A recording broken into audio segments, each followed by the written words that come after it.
slow. No, it is Pixie. I'm just taking my time coming out of some car park.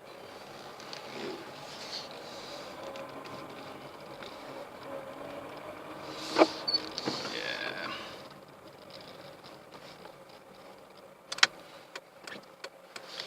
It's been quite busy actually. It's busy for the time. It's nearly 10 o'clock, so it shouldn't really be so bloody noisy and busy and stuff. Yeah, so I've gone out tonight, and I've headed towards this place, and I live in the UK, so it's not far here. Yeah, basically,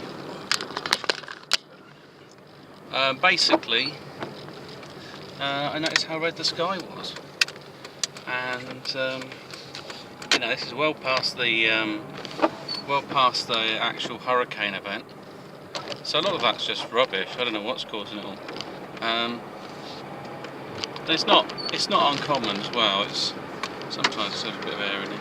Yes, to have that kind of actual situation arise. Often get red skies in winter anyway, but it's way past.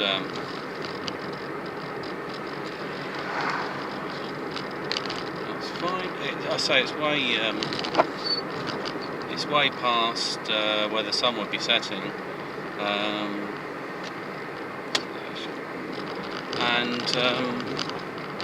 so yeah. So there isn't really. I mean, like I say, there isn't high winds or anything.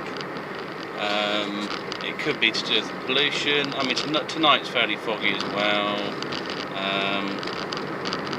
And I just think of the direction. I just calculate in my head. Yeah, so heading east, it's more ready in the sky colour. And I think you can probably see. I don't know if you see or not. I don't plug around too much.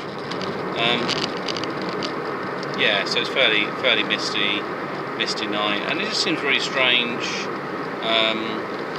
These sort of weather patterns. I mean, I did see. I think it was Tuesday, and so it's either later in Monday, or Monday it could have been, and then where the skies turned yellow. The light turned out. It was like I had orange light bulbs outside my window. It was just so weird. I did try to film it, but the lens of a camera or a camera phone doesn't see the world in the same way as your own eyes do. So it was off the spectrum for the actual for the phone to pick up, but it was not off the spectrum for my eyesight to pick up. And it lasted a good few hours. It lasted two or 3 hours, and then it got back to normal. So it was from about 1:30 until about 3:20, and then I sort of noticed that the actual sky was blue again. It's very weird, and I was told it was like Sahara, or there's some basically fires in Spain. You know, these just kind of things. You might just say, oh, maybe it was a weather balloon, or you know, Venus decided to spin a bit slower and result in the red dust coming down. It could be anything, to be honest. I don't know. The world's definitely changing. The world's changing, and stuff to do with the sun seems a little different. But there's some stuff that just doesn't make sense. You know, like that we've created an artificial sun, and that's why the light looks different out there and stuff like that. So okay. It sounds good, but it's just no evidence for it. Just like, you know, I mean, okay, we could all do that. There you go. It says, wait here until the green light shows. Yeah, we can all base theories on no facts at all. And I'm quite happy to acknowledge that most things we know are actually theories. Because it's just simply we don't know enough, and what we do know is just is kind of corporate, institutional knowledge.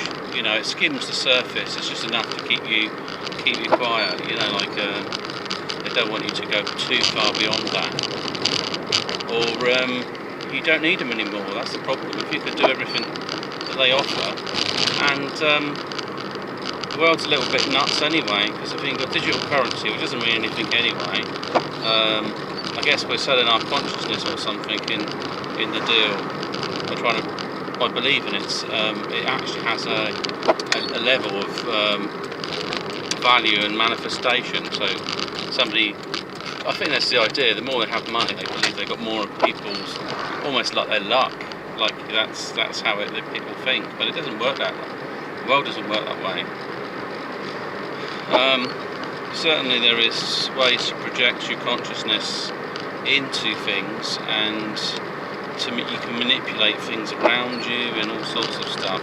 I think it's what you really believe. That's there's no point me saying you know, this is what you can do, because you might as well actually, this is what I can do, and practice yourself, because that's really where the strength comes from. It's your own practice and study. So yeah, I had to lay down earlier, so I thought I'd have a little rest, and I don't know, there was some entities I sensed around me. It's very weird. I can't really. So even then, that's another thing. I you know, I sense something, but can I put a finger on it? Do I really know what's going on? Apart from, well, basically, I sense these entities, and they're probably like greys and stuff like that. They're all in the same sort of category. They've got small bodies and big heads, and well, they said they were from Andromeda, and the only way I can verify what's going on, sort of by, you know, if I sense something's touching me or whatever in the room next to me, is trying to project some dialogue mentally, like mental telepathy.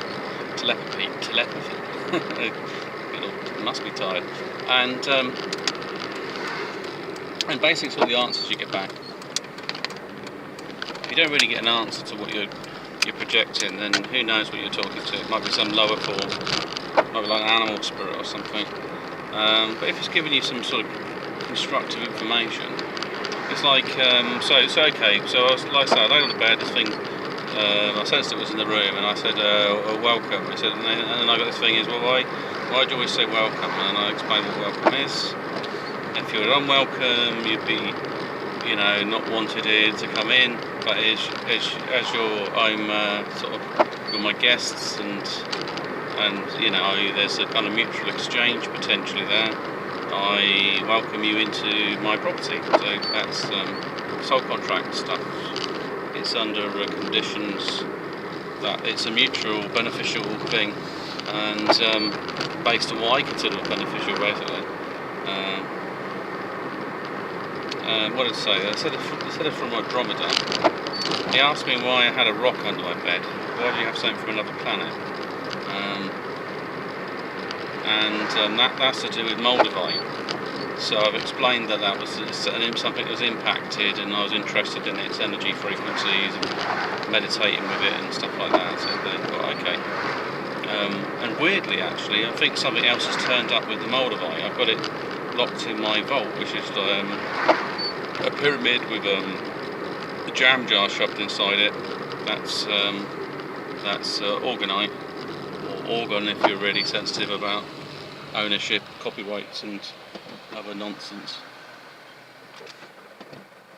Because you shouldn't really be sort of so anal about these things. If somebody makes it, if you nicked it off someone, then you know it'd be bang out of order. Or if you took it, relabelled it and said it was your own, and it's not, then there we go. But if you make something, you know, like if you made a paper aeroplane, something that shouldn't be coming up to you. So you can't say paper aeroplane because it is paper and it is a plane, but I own that word and I invented that word, and therefore I've got legal rights. So you get some of that. There's this Hans chap who's into all that stuff, and it concerns me when people are trying to basically suppress knowledge, come to the surface. So maybe his interests are just to keep mankind suppressed in some way, rather than venture out, or just to make money. I don't think you can make money though, telling people that that they can't use orgonite and that I invented it,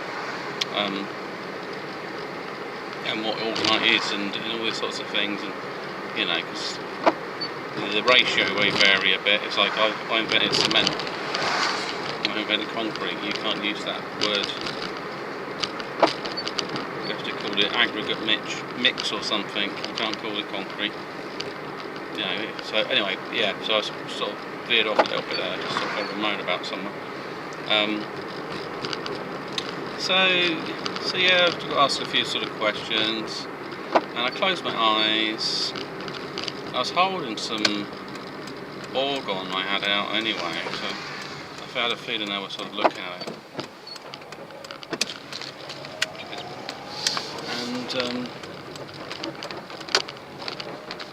And so I closed my eyes, but when I opened my eyes, I saw something. It looked like, basically, it looked like a child, sort of in the body, but his head was bigger, and it moved extremely fast. As fast as you could flap your arm. So it's probably, and I think you could flap your arm between 70 and 100 miles an hour.